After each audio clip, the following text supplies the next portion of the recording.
बनाएंगे चिकन दाल शामी कबाब, एकदम देशी दाल शामी कबाब रेडी होंगे। बहुत ही यूनिक स्टाइल के साथ इसको बनाया जाएगा। बहुत ज़बरदस्त बनके ये तैयार होंगे। जिसको बनाने के लिए सबसे पहले हमने दाल ले लेनी। दाल को हमने 3 से 4 घंटे पहले भिगो के रख देना। दाल अच्छे से सॉफ्ट हो जाए तो फिर हमने इसमें ऐड करने हैं कुछ मसाले, साथ में चिकन ऐड करना है। चिकन मैंने आधा किलो इधर इस्तेमाल कर रही हूँ। 2 बड़ी साइज़ की प्याज, 2 आलू इसमें शामिल करेंगे।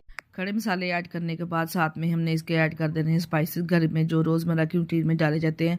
इसमें 1 टेबलस्पून नमक, 1 टेबलस्पून कुटी हुई लाल मिर्च, 1 टेबलस्पून पिसी हुई लाल मिर्च, 1 टेबलस्पून सूखा धनिया, 1 टेबलस्पून इसमें अदरक लहसुन का पेस्ट, हाफ टेबलस्पून हमने इसमें हल्दी पाउडर शामिल करके अच्छे से मिक्स करके इसको हमने 20 मिनट तक पकाना है। 20 मिनट में देखें दाल अच्छे से सॉफ्ट हो चुकी है, तमाम पानी भी अच्छे से इसमें ड्राई हो चुका है। चिकन को निकाल के अच्छे से श्रेड कर लेंगे। इस तरह से रेशेदार कबाब तैयार होंगे। देखिए इस तरह से तमाम बैटर रेडी है। 6 से 7 सब्ज़ मिर्चें लेके हमने इसमें शामिल कर देनी है। ऊपर से सब्ज़ धनिया गार्निश करेंगे और अच्छे से इसको मिक्स करके इसके कबाब रेडी कर लेंगे। यहाँ पे इस तरह से मैंने कबाब शेप ली है। इस तरह से कबाब इक्वल बनते हैं। तमाम कबाब इसी तरह से बना के हम रखते जाएंगे और इसको फ्राई कर लेंगे। अगर आप चाहें तो इसको फ्रीज भी कर सकते हैं। 1 से 1.5 माह तक आप इसको बआसानी इस्तेमाल कर सकते हैं।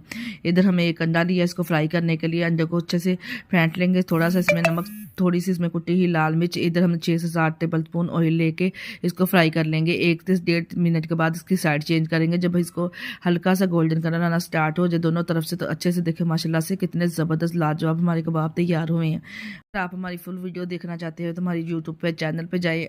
अगर आप टिकटॉक से देख रहे हैं तो रीपोस्ट लाइक लाजमी कर दिया करें। ओके।